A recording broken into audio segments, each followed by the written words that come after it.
Everyone says Halifax, with its ocean views and slower pace of life, is the perfect place to escape the big city chaos. But is it really? Sure, it's more affordable than Toronto or Vancouver, and the lifestyle sounds dreamy, but there are things you need to be aware of before making the move. In this video, I am breaking down the biggest reasons people regret moving to Halifax. And for the right person, these cons might actually be pros. Real quick, for those who don't know me, my name is Richard. I'm a Canadian real estate agent passionate about helping you make informed decisions about where to live in Canada. So naturally, this channel is all about Canadian real estate. And if you like that and you want to stay up to date, give this video a like and subscribe to the channel. First one I wanted to get right out of the way is the higher cost of goods and taxes. It's not good. One thing that surprises a lot of people is how much everyday essentials cost in Halifax. Groceries, gas, alcohol, it's more expensive here than in many other parts of Canada. And that's because Halifax is somewhat isolated and most goods need to be transported in, driving up those prices. On top of that, Nova Scotia has one of the highest tax rates in Canada. Sales tax is currently sitting at 15% with a 1% decrease happening come April 1st of 2025, which will provide relief for people who do live in Nova Scotia. And just an interesting fact on this 1% reduction to the provincial tax rate, it's expected to reduce provincial revenues by about $260 million in the first year. And then you can't forget about the income tax, which when you compare it to other provinces, it's one of the highest. And if you are moving from a place with lower taxes, this can just be a bit of a shock. The pro on this is that with the higher taxes, the healthcare and just education are going to be well funded. So you do have some benefits. And just as a rule of thumb, I don't know about you, but I think I can speak for a lot of people that no one likes higher taxes. So you've been warned. Next one on the list is the weather, something that surprises a lot of newcomers. Halifax weather is not exactly the coastal paradise some people expect. Yes, you're by an ocean, but that means cold,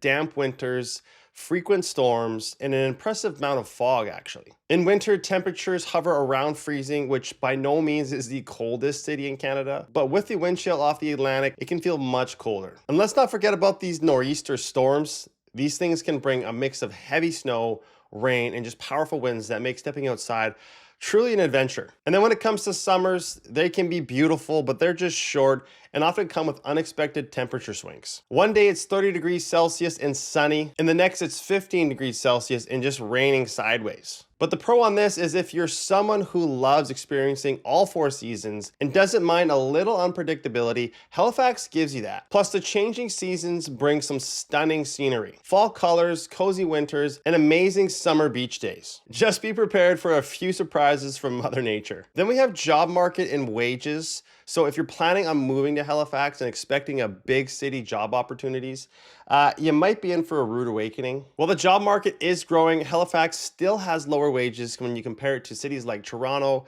Vancouver, or even Calgary. The salaries here don't always match the rising cost of living, especially those industries outside of healthcare, education, and just government jobs. Many people move here expecting to find work quickly, just only to realize that the market is smaller, more competitive, and just doesn't always offer the higher salaries. But the pro on this is that the cost of living, especially housing, is still more affordable than those bigger cities, even if you aren't getting paid as much as you would in those other cities. And if you have a remote job, this is actually an amazing place to be since you'll get the East Coast lifestyle while earning the big city salary. Next is the limited public transportation. And so if you're coming from a city with an efficient subway or just a train system, Halifax transit situation might be disappointing. There's no subway, there's no light rail, just buses and ferries. While there is dedicated bus lanes and just plans to expand the services, the public transit in Halifax is just often slow, inconsistent, and just not super reliable,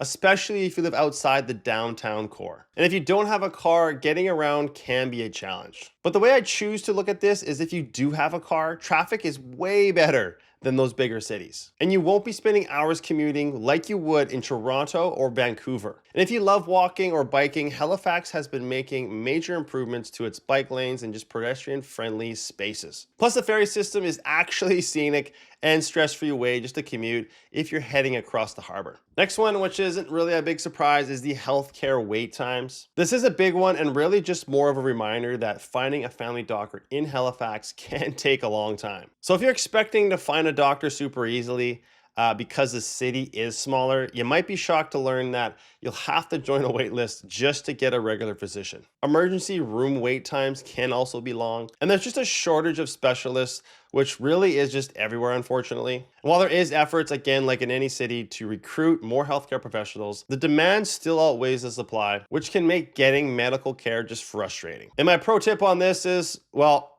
there really isn't one, but more just a reminder that if you're thinking of moving here and expecting to find a doctor, it's going to be difficult. Next one on my list is it can feel isolated. Halifax might be the biggest city in the Maritimes, but it's still relatively small from the other major urban centers. If you're one of those people who are used to just the weekend getaways and just going to a different city and being able to drive to multiple destinations easily, you might feel a bit stuck here. The nearest major city, being Montreal, is a 12-hour drive away. And if you're wanting to go anywhere outside of the Maritimes, flights can be expensive and limiting. The pro on this one is that if you are looking for a place that feels more laid back and just community oriented, this can actually be a huge plus. Halifax does have a tight-knit feel, and you're never too far from nature, whether that's the ocean, the forest, or hiking trails. And if you love exploring locally, there are plenty of charming towns and just scenic spots just a short drive away. So is Halifax the right place for you? Well, kind of depends on what you're looking for. Spoiler, it's not perfect, but what city is? So if you can adapt to these challenges, you might just find that those pros far outweigh the cons. Though if you're starting to think that Halifax just isn't the place for you and you're starting to consider cities like Calgary or Winnipeg, I've got you covered, where I break down the key things that you need to know before moving there so you can make a smart, stress-free decision. I'll link both of those videos right here,